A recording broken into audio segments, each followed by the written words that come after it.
Hi everybody, I'm Joey. Okay, so this is a fun one today for me at least. Kind of a funky design here. It's a concept I came up with about 6 or 7 years ago. I made a rectangular coffee table in this style and it actually is quite functional. So I came across this awesome piece of timber and I thought, let's do something with that. So they're pretty fun and I thought maybe if you stick around, I might decide to give these away.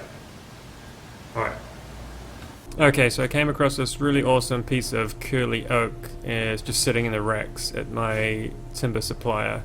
It's pretty rare to have this kind of thing here, so I thought I'd try and come up with something special.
After making the tops, I knew I didn't have enough curly oak left for all the legs.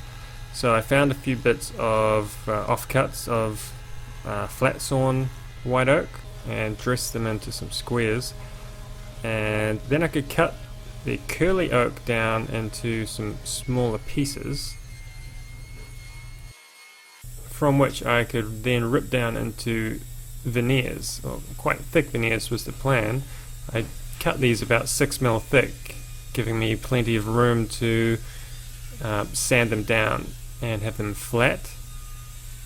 But I drastically underestimated how much timber I actually needed to veneer 4 sides of each leg, so I then had to go back and cut those thicker pieces in half, which was starting to get pretty thin if I wanted to then sand them before gluing them up.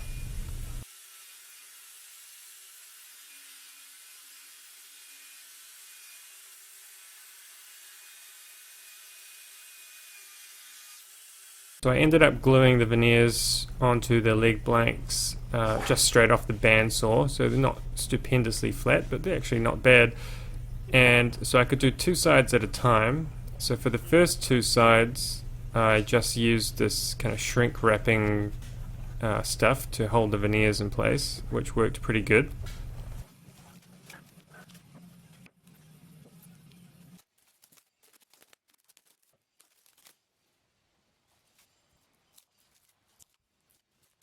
Then I could clean up all the overhanging edges.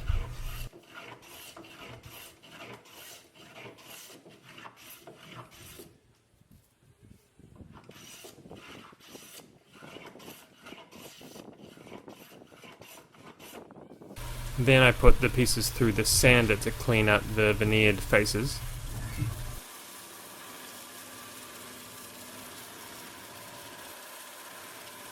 Then I could glue the other 2 faces with a slightly wider veneer, and what I did was hold the veneers in place with the plastic wrap and then send them through into my big press and press them all at the same time.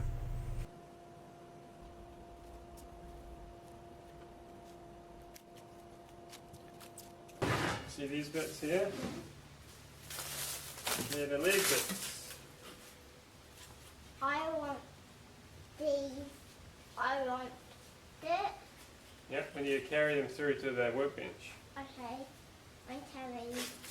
Thanks. Then more cleaning up of the wide veneers.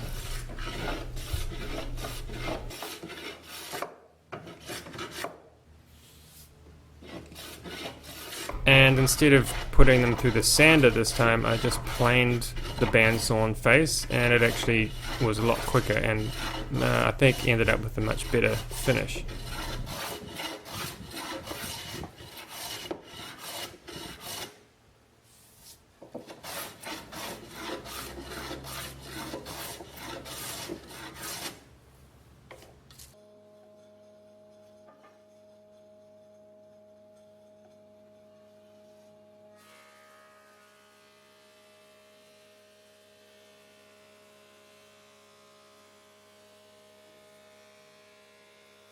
I made a template to cut the legs to the right length and angles.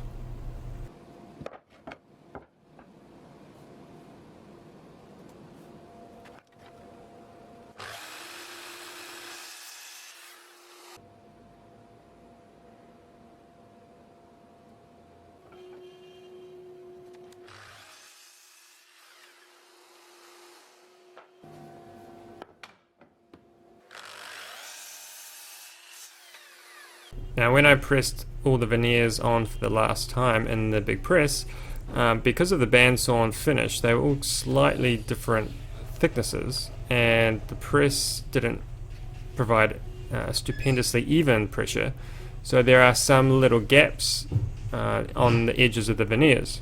So now my original plan was to stain the legs black, so that's why I'm using a black filler here, but I ended up just going for a clear finish in the end. But actually the little black lines are pretty invisible anyway. So I'd been putting this part off because I wasn't exactly sure how I was going to do it. But after working this method out, it actually was pretty straightforward. Even if it looks a little scary, it was pretty easy.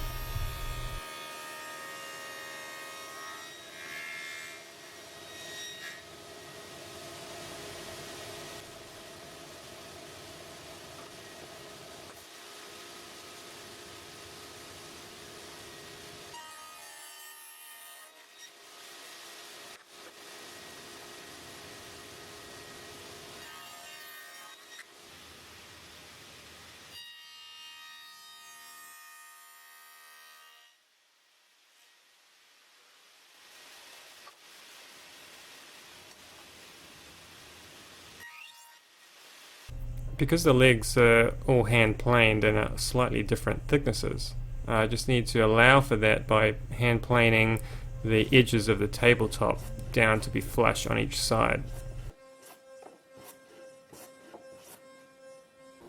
I played around with positioning of the dowel, where it should go and which direction it should go.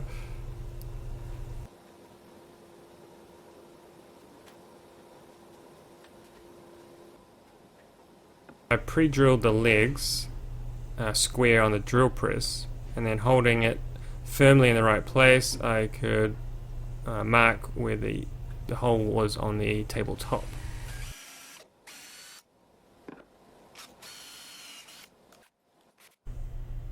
So I'm using epoxy here to hold the leg in place.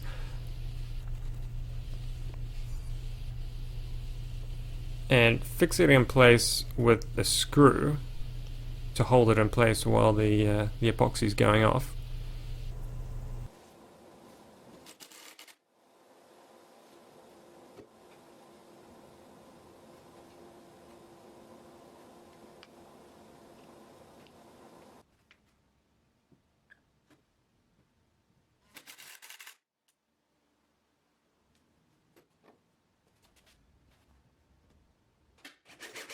Then I can take the screws back out and drill out the holes for a larger dowel.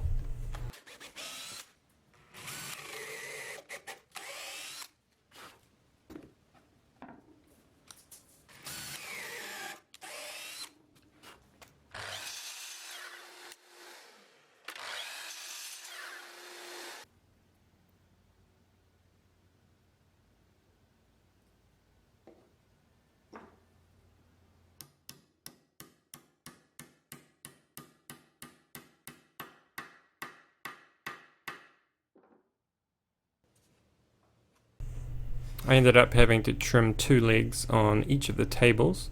The other 2 were perfectly right, so not sure what happened there.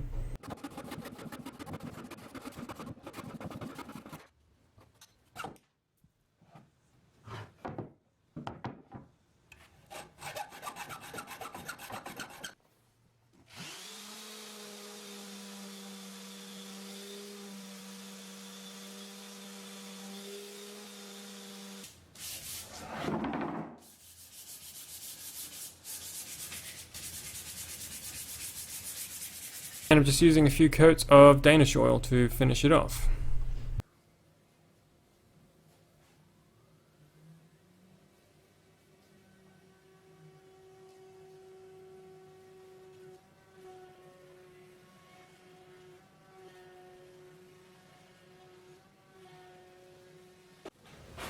Okay, there you go. Got two little side tables here.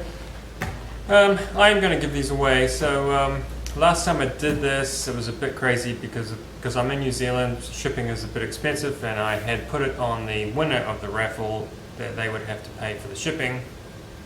And I think maybe we'll try something different this time. If you do want to be in the draw to win one of these, go to my website. Buy one of two things that are available on my shop. You have to visit on a PC, not a mobile device. Buy one of the things there, $5 each, 5 New Zealand dollars. Every time you buy something, you get your name put into the draw, and after a week, I will draw out one or two of the names, and hopefully there'll be enough money sitting there to pay for the shipping. It's roughly $250 to ship one of these across the world, so we need to raise about $500, and that will pay for somebody to win two people to win these. So there you go. Hope you liked it. See you next time.